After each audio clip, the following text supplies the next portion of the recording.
Bueno, continuamos con el programa 707 de Susurros en tus oídos.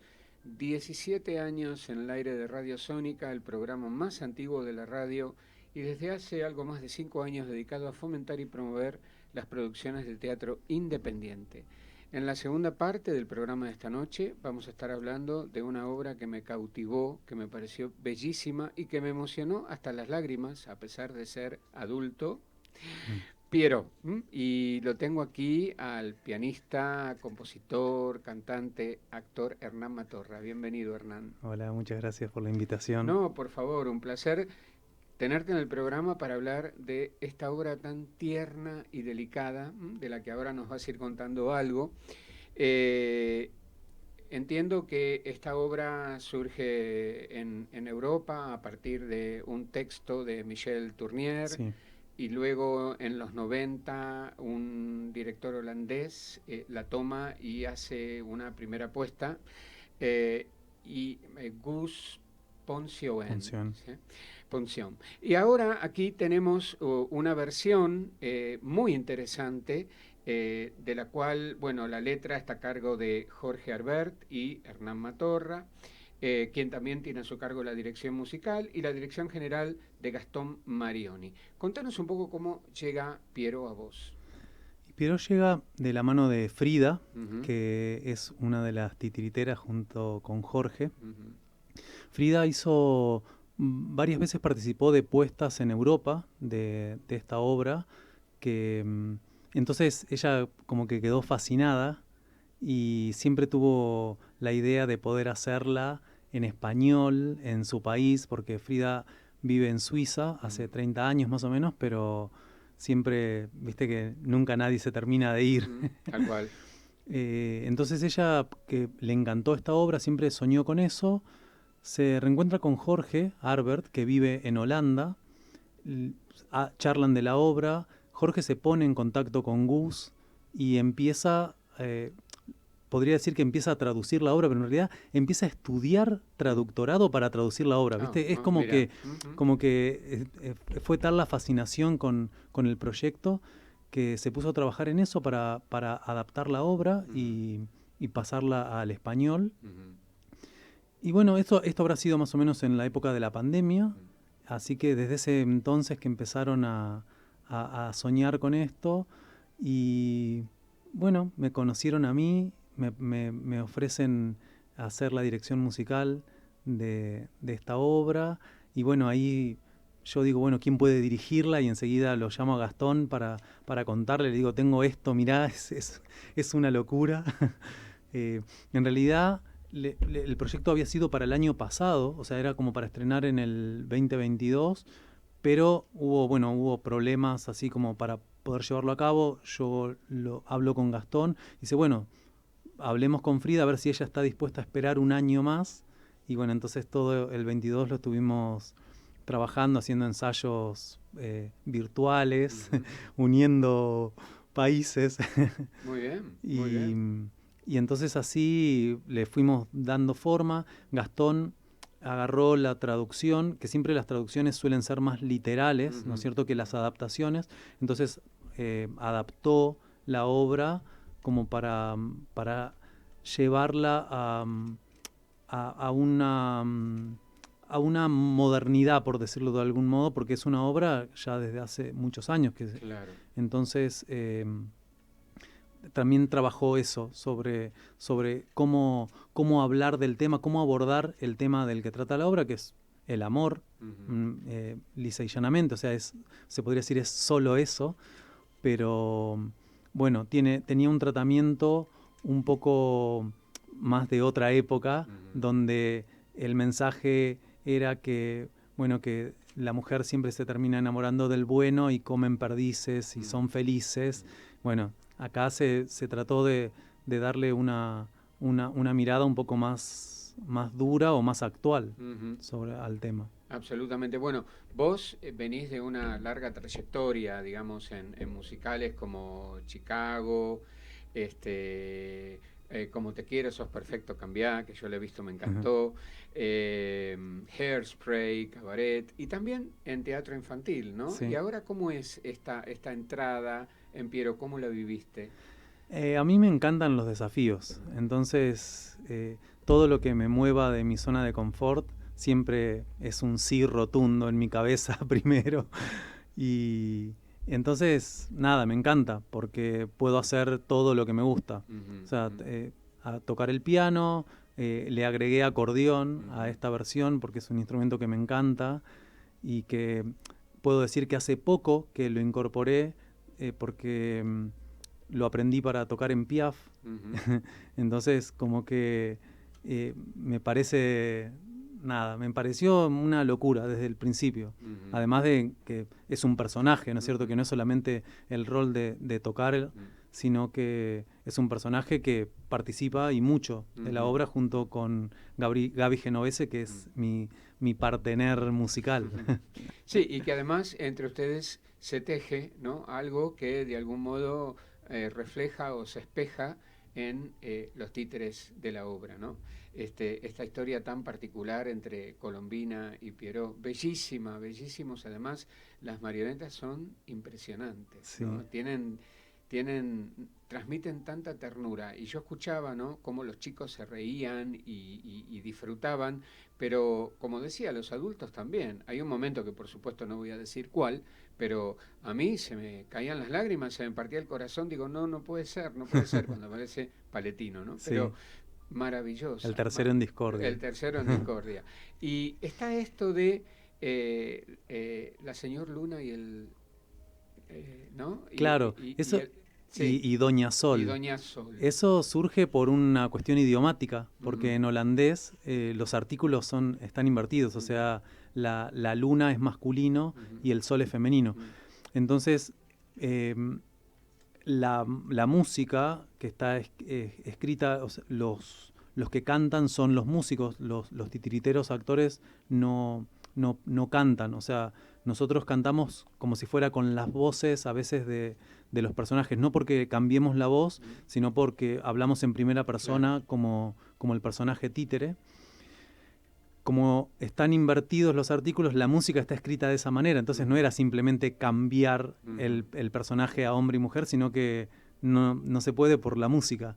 Entonces tomamos esta decisión de dejarlo de esa manera, y abordarlo así. Que también lo hace muy actual, ¿no? Sí. Digamos, porque no fija, ¿no?, el masculino, el femenino. Totalmente. Digamos que lo abre de una manera y que además hasta suena muy natural, sí, cuando se lo escucha. Sí.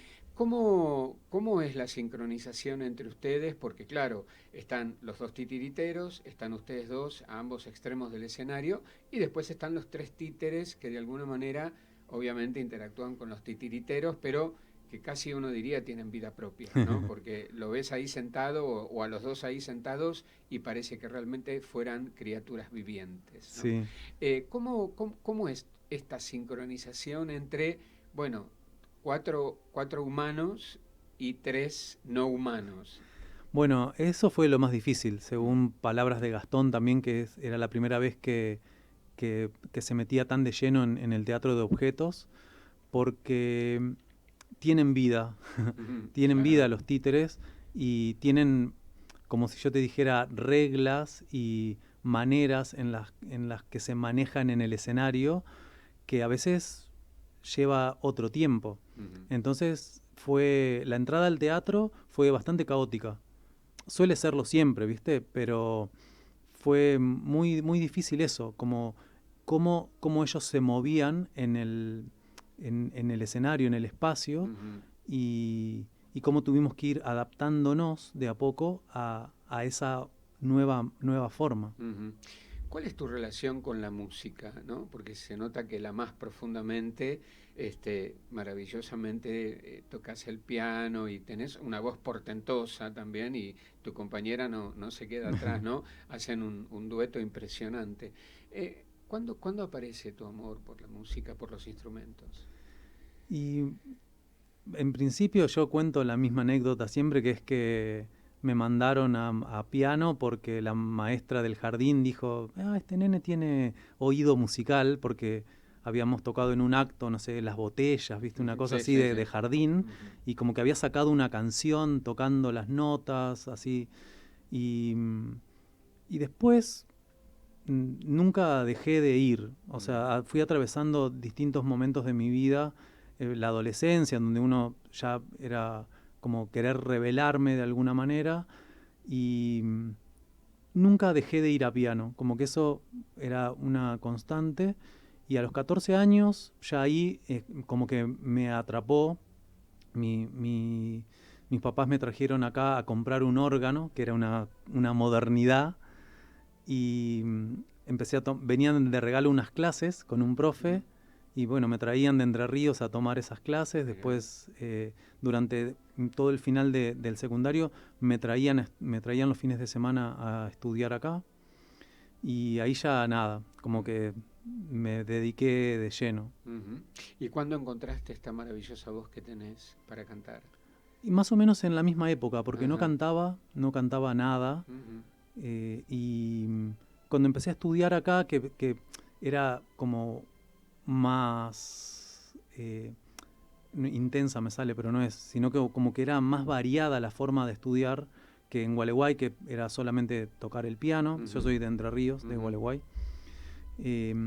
Ahí empecé a conocer como los ejercicios de audio perceptiva, donde uno tenía que cantar notas. Uh-huh. Y bueno, ahí empecé como a escuchar y sentir que no desafinaba. y después, una vez por año, hacía algo, como que me juntaba con amigos y averiguaba en algún bar o algo, iba y cantaba. Uh-huh. Mira qué bueno, qué linda, hermosa historia, ¿no? La música ha sido parte de tu vida desde tu primera infancia. Sí. En el año 2017, Asesinato para Dos gana un Hugo a Mejor Producción Off, pero también un Hugo de Oro, sí. ¿no? ¿Cómo impactó eso en tu carrera? Asesinato fue otro sueño, como lo que te digo de cuando leí Pierrot. Cuando quedé elegido para Asesinato, ya hacer la audición fue una cosa divina, porque ya era un poco de eso, había que preparar muchas cosas, tocando, cantando, hacer monólogos y tocar el piano. O sea, era como un desafío prepararse para esa audición. Cuando me eligieron, estaba muy feliz. Cuando leí el libro, dije, esto no puede ser, es una locura, es un sueño. Para colmo no había nada para ver, porque había solo muy poquitos videitos en internet. Y fue una locura, porque no sabía qué hacer. Puedo decir no sabíamos, porque estábamos con Santiago Otero, que fue mi compañero y que ahora es mi gran amigo. Porque, claro, o sea, estábamos acostumbrados a tener una partitura, estudiar la música, pero había un libreto con mucha letra, porque era una hora y media de texto de solo nosotros dos. Entonces, llegar a los ensayos al principio fue una cosa muy, muy rara, porque era como que no sabíamos bien qué tocar, no sabíamos bien qué decir, así que nos fuimos acompañando, y bueno, el director Gonzalo Castañino nos ayudó muchísimo a no entrar en pánico y a poder ir transitando esos primeros ensayos, a los que se sumó después las coreografías. Entonces era como un montón de cosas, y en las obras suele haber descansos. Por ejemplo, acá está Gastón trabajando con Frida y Jorge, los títeres. Nosotros estábamos a un costado. A veces podés, no sé, bajar el volumen del piano y repasar algo que no te sale, o nos poníamos con Gaby a pasar letra. Pero en Asesinato éramos los dos solos, claro. Y el que estaba haciendo la escena necesitaba el acompañamiento del otro en el piano. Entonces eran 2 horas, 3 horas, 4 horas de ensayos sin interrupción, en donde no podías descansar, y nos íbamos de ahí a estudiar como negros hasta el otro día. Así que bueno, Asesinato fue un antes y un después, porque creo que eso nos cambió para siempre. Y además el reconocimiento, ¿no?, de los Hugo. Claro, sí, de todo, lo de los ACE, de la Estrella de Mar después, y de la gente, ¿no? Porque era una obra con un boca en boca arrollador. O sea, estuvimos casi 7 meses, que fue una cosa muy rara para el Cultural San Martín, porque siempre tienen como forma tener muy poco tiempo las obras para que sea algo donde circule muchos espectáculos. Y de pronto nos empezaron a alargar y decir, bueno, se tienen que quedar porque era lleno todos los días, así que una cosa de locos. Uh-huh. Y ahora que hablabas del público, ¿cuál es hasta ahora? Han habido 2 funciones, ¿no es cierto? Sí. La reacción del público ante Pierrot. La reacción del público es divina. De los niños, asombrados, o sea, nos esperan a la salida, nos hacen que los papás se acerquen a llamarnos para felicitarnos ellos, para decirnos que les gustó. Participan en la obra muchas veces con Gaby y conmigo, que somos los que estamos como rompiendo la cuarta pared, casi siempre hablando al público. Y los papás que quieren volver.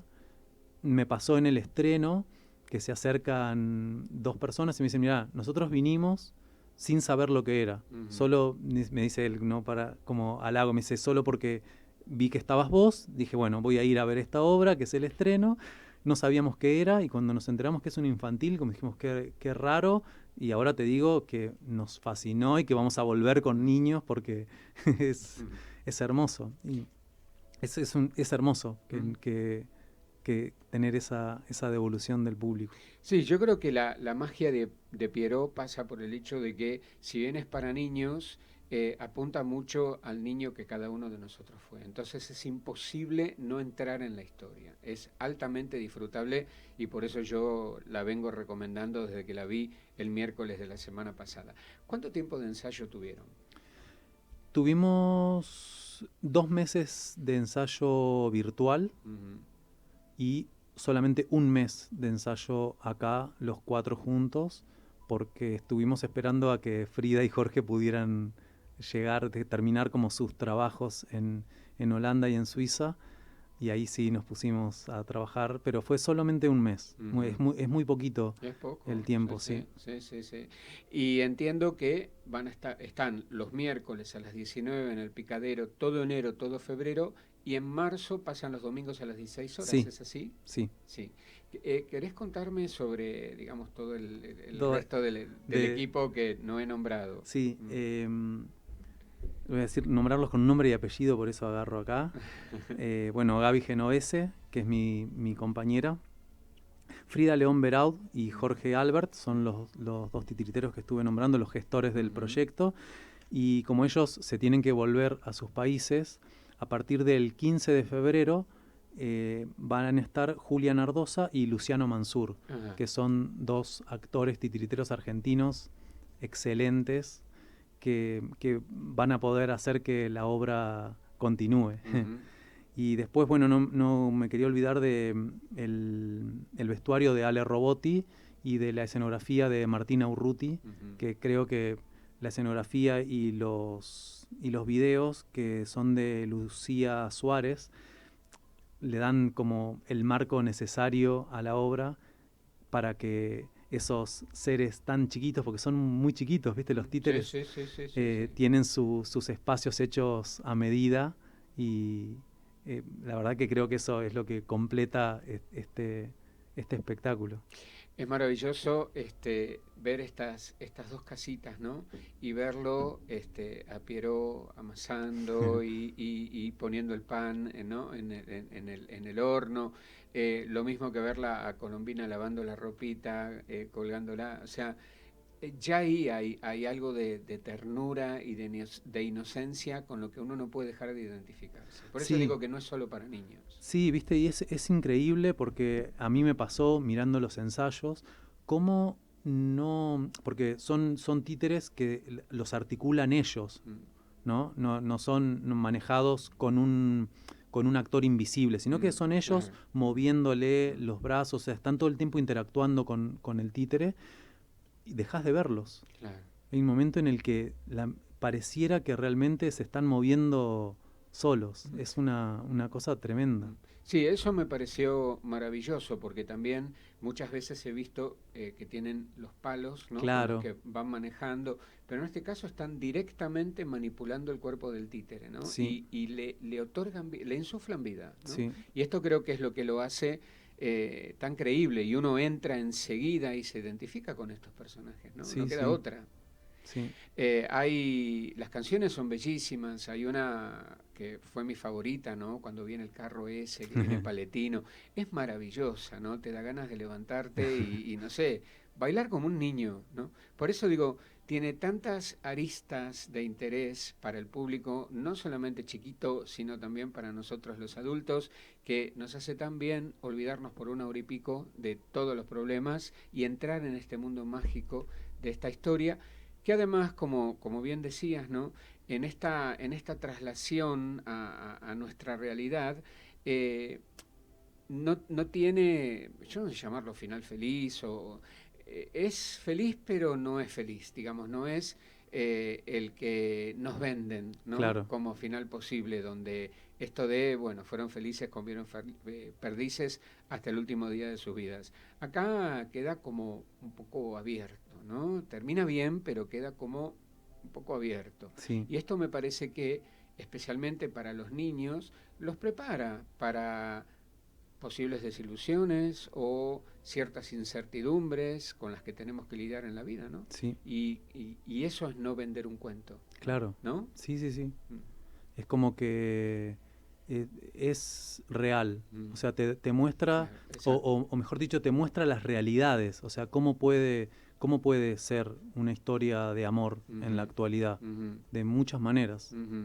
Pero el conflicto entre Paletino y Colombina queda claro que de esa manera no. Claro. O sea, como que como no con violencia, digamos. Claro. Que el amor siempre tiene que estar asociado a la ternura y al bien. Y luego, digamos, estas proyecciones en video, especialmente la del regreso de ella, ¿no? a su casa, a su lavandería, atravesando el bosque y de pronto aparecen las estrellas en el cielo, es muy mágico. Sí. Es muy mágico. O sea, todo esto, digamos, es como un opus que a uno lo hace salir del teatro sonriendo, ¿no? Qué bueno. No sé si creo que muchos compartirán esta opinión, pero eso es lo que me pasó a mí, por eso digo, es una hora y pico de magia pura, ¿no? Donde volvemos a ser niños o nos reencontramos con ese aspecto nuestro tan querido. Sí. ¿Y qué efecto tiene esto en vos? Porque, digamos, a pesar de que, bueno, vos estás dentro de la obra, sos un artista, pero muchas veces lo que sucede en el escenario, la historia que se cuenta, la forma en la que se cuenta, imagino que tiene algún eco en el músico o en el actor o en el cantante. Sí, siempre lo que hacemos nos transforma y me da la sensación de que siempre nos llegan las obras que nos van a transformar, Claro. que nos van a hacer crecer.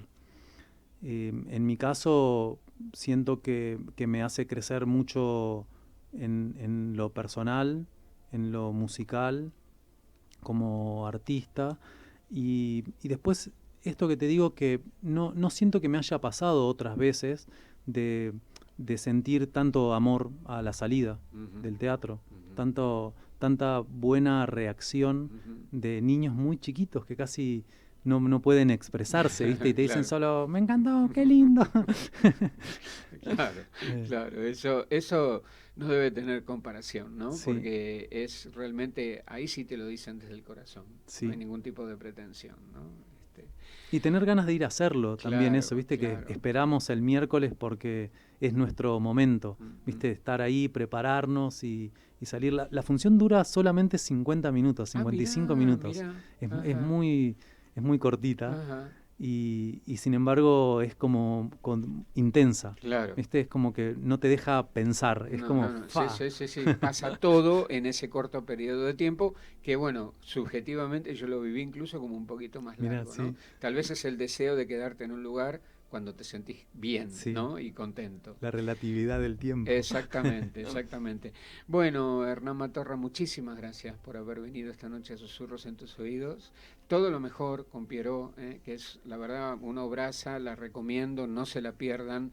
Los miércoles, repito, a las 19 en el Picadero, en enero y febrero, y a partir de marzo los domingos a las 16. Ambos horarios son bárbaros. Divinos. Porque el de las 7 de la tarde viene genial. Sí.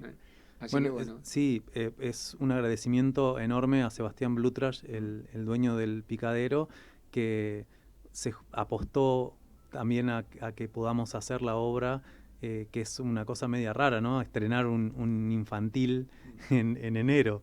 Así que le debemos a él también gran parte de que esto vaya adelante. Bien, bueno, todo lo mejor, ¿eh? Muchas Muchísimas gracias. gracias. Bueno, gente, nos reencontramos el próximo martes para más susurros. Buena semana, chao.